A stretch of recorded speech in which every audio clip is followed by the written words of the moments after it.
Perek Samach Chet, the 68th chapter of Tehillim, is an unusual and in many ways challenging chapter. Like many of the chapters, we discuss what it's referring to with David and what might be and themes or something. We don't have that as much in this chapter. It's more sort of an amalgamation. Lamnatzech David Mizmor Shir. For the leader of David, a psalm, a song. Yakum Elohim Yafutsu Oivav Yananusu Misanav Mipanav. Sounds like what we have in the Torah and Sefer Bamidbar, when the Jews are traveling in the deserts. Basically the same words. God will arise, his enemies will be scattered, his enemies, his foes will flee before him. Right? We know that Kumelo. We have those verses, and so is this a reference back to the time that the Jews were in the Midbar traveling to Israel? Is it saying that in the future something similar to that will happen? Let's continue to verse 3. Kihin dof ashan tindof, kihimes donag mipnei esh, yovdu rishaim mipnei Elohim. Disperse them, just like smoke is dispersed. As wax melts at fire, so the wicked shall perish before God. Right? So God is on the march and is scattering the enemies, and we have a couple of metaphors to describe the way in which God should destroy them. That smoke, that not a raging wildfire of 2024, a little bit of smoke that dissipates into the air. That should happen as well to the enemies. V'tzadikim yismechu ya'altzu lifnei Elohim. The righteous, what are they going to do? They're going to rejoice. They're going to be so glad and happy and joyful because God's presence, as we've had the theme many times, the scare, the fear of God's presence, and now God's presence is more evident, more obvious to everybody. Shiru le'Elohim zamru shmo solu l'rauchev ba'aravot biyah shmo v'ilzu lefanav. Sing to God, chant the songs to his name. Right, speak about him, praise him, the one who rides on the clouds. God is his name, and you should be joyous in his presence. We have these words. I don't know if we've had them before in the Tanakh. We probably have Rochev Aravot. Probably have Rochev Aravot, God who rides in the clouds. Interestingly, I think it was originally from the Akkadian. It was it's not a Hebrew phrase. It was a phrase that was used by other societies in the ancient Near East, and it was something that was just like a well-known metaphor and idea, the rider of clouds, and thus, even though initially it was a mythic idea, it was taken by authors in the Tanakh to describe God in that way, as well as being something that would have been a familiar statement that people would know. So here we've talked about the righteous are going to be rejoicing when God disperses and destroys the wicked. We're going to be chanting his name. And now we move to seemingly a different description of God. Avi Yatomim, V'dayan almanot, Elohim b'me'on kadsho. God is the father of orphans, the champion of widows. God in his holy place is these things. That's what God is. Think about this in reference to Eicha, where it talks about Yitomim hayinu v'ena v'imotenu ka'almanot. We become orphans. We're fatherless. Our mothers are like widows. Right? We've lost Jerusalem. We lost God. We're in a different place than we were. And so here, before that, that's the sad. That's of the destruction.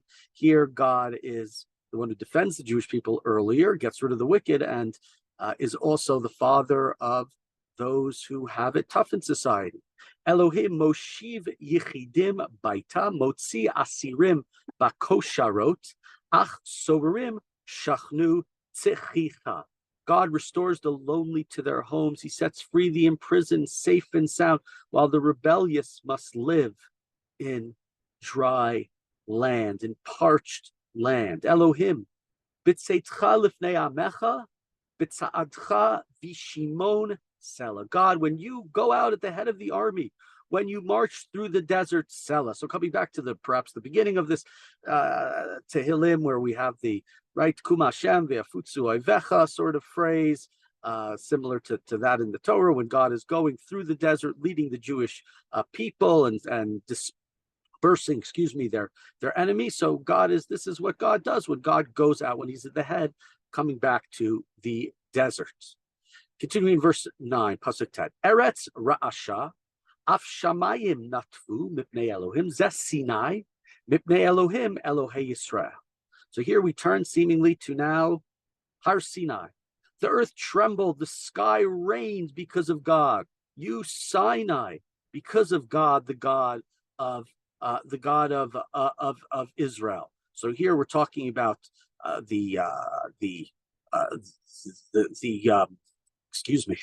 we're talking about the experience at Sinai, the thunder, the lightning, all of the amazing sort of natural phenomena that happened when God revealed himself to the Jewish people. Geshem nidavot tanim Elohim nachalatcha v'nil'ah ata chonanta. You released a beautiful rain, a good rain, God. When your own land languished, you sustained it. So here it's going from perhaps God was most evident at Sinai with the great rain and the thunder and the lightning and the earthquakes and all that was going on, but also just when it's parched and when it's dry and when we seem to be having a drought, God, you release rain, which helps humanity and helps the people. Chayatcha yashvuva tachin betovatcha le'ani Elohim. Your tribe dwells there, God. In your goodness, you provide for the needy. Adonai, Yitain Omer Hamivasrot Tzava verse 12. God gives a command. The women bring the news, are a great host.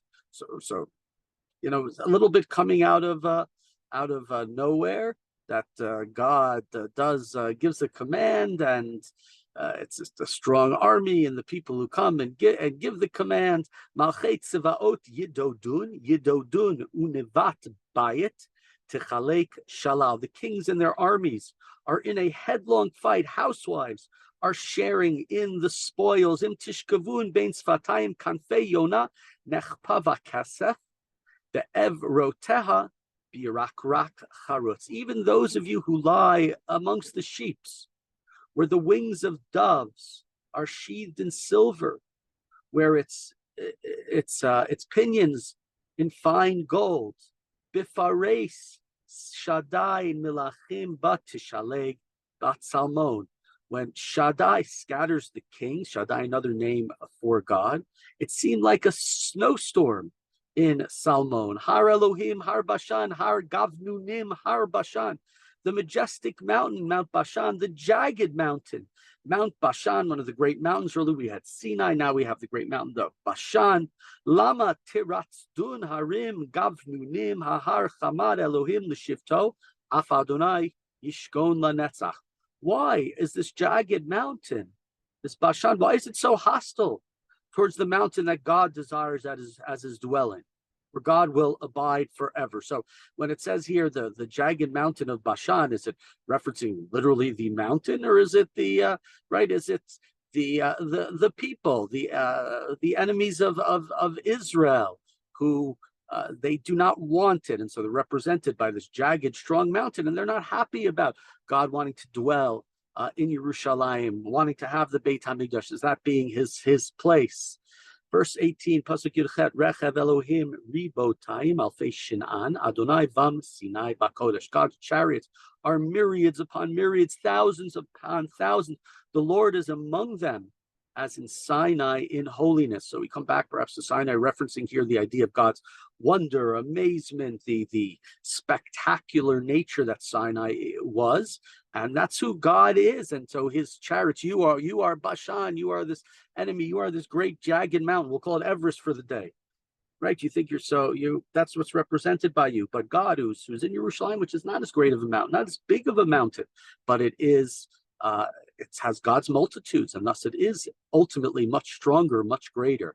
Alita limarom shavita shevi lakachta matanot ba'adam va'afsorim lishkon ya Elohim. You went up to the heights, taking captives.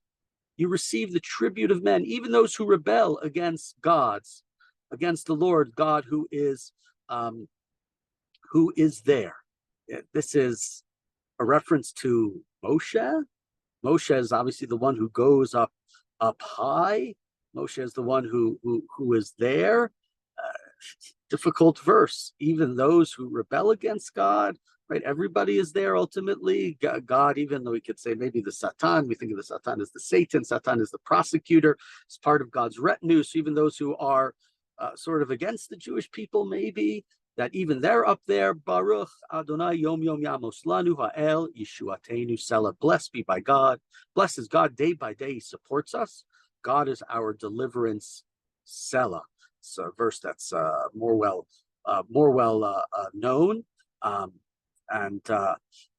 Right. So here we've gone. Perhaps we can say in this verse, we were talking about the wonders of God, the things that are amazing, the Sinai, the miracles in the desert, but blessed is God day by day, every single day, the things that God does, the sunrise, the sunset, the more natural phenomenon, the fact that there is enough food for us, that should be enough to give us deliverance. We don't even need those tremendous things. We don't need to go up to Sinai. God is for us a God of deliverance. God, the Lord, provides an escape from death. Idea perhaps of God eternal, when we put our trust in God, our faith in God, we attach ourselves to God. We no longer live just a limited, finite life, but we live more of a life that continues even after our bodies pass away. God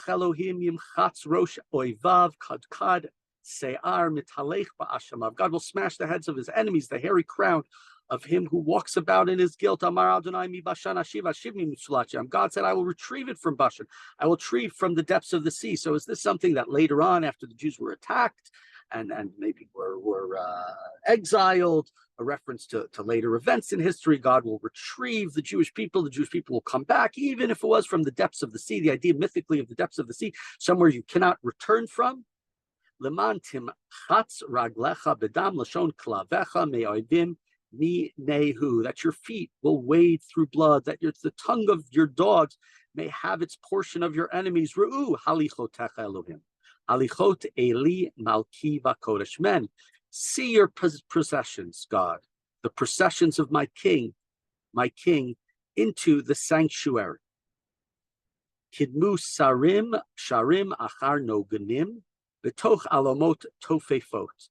First come the singers. So is this now we're God has come back from defeating the enemies? Are we now, is this some sort of coronation? The singers come, the musicians, the maidens play, the timbrels, b'makelot barchu Elohim Adonai mimkor Yisrael. In assemblies, bless God, the Lord, who is the fountain of Israel. There's a Rashi, I believe it's citing the Gemara, says that when it says the core, that it refers to the womb, that even the children in the womb, not yet born, not yet alive, even they come and bless God. Sham Binyamin Sa'ir Rodem Sarei Yudah Rigmatam Sarei Zvulun Sarei Naftali. Who's there? Binyamin, the princes of Yehuda, the princes of Zvulun, the princes of Naphtali, all of Israel from all different places. Your God is strong. Your God is great strength, displays the strength. From your temple above Jerusalem, the king brings you tribute, right? You think Bashan is bigger. Again, the idea, think of it as Everest. No, God is coming from Yerushalayim, from the Har Habayit. Ge'ar chayat kana data birim begle amim mit rapes betzarchei chasep bezir bizar amim kravot yechpatsu. So blast the beast of the marsh, the herd of bulls amongst the cows. Right, they're going to become cringling with pieces of silver. Scatter the people who delight in wards. Yatayu chashmanim mini mitzrayim kush taritz yadav lalohim. Tribute will come from Egypt. Cush will hasten its gifts of gold. Mamlachot haaretz shiru le'Elohim zamru Adonai Sela. Kingdoms of the earth sing to God. So right, Bnei Israel came with their assembly, the parade, the marching in, the different tribes, and now the other nations are coming in. The rocheid b'shmei shmei kedem hein yitain b'kolo koloas. To God, to him who rides the ancient, the highest heaven, who thunders with his mighty voice, to Oz Elohim Yisrael Gavato, the Uzo Bashchakim. Ascribe might to God. whose majesty is over Israel, whose might is in the sky. So presumably, right, the idea here, if the other nations are coming in, they're bringing tribute, they're bringing gifts. In a sense, it is raising God's profile, as it were. Nora Elohim mikdashecha El Yisrael hu noten oz v'tatzumot la'am baruch Elohim. God, you're awesome in your holy place, the awe, the tremendous nature that we can't understand who you are. Who is it? It's the God of Israel who gives might and power to the people. Blessed be God. Difficult chapter, can't really fully explain it. Just amalgamation of different things. I think that modern scholars say that it was sort of like stuff that was like floating around. They took lots of verses together and threw them together in this chapter. I can't say that I agree with that, but it's a very difficult chapter because it seems to touch almost on anything. God's might, the Jewish people's closest to it, God giving strength to the Jewish people, back to the desert, back to Sinai, God's everyday. It's just one of these chapters that has lots of things going on, difficult to understand fully. So we will put it there. And it will be one of those tzarich iyun that we need more understanding one day will come to us about this chapter.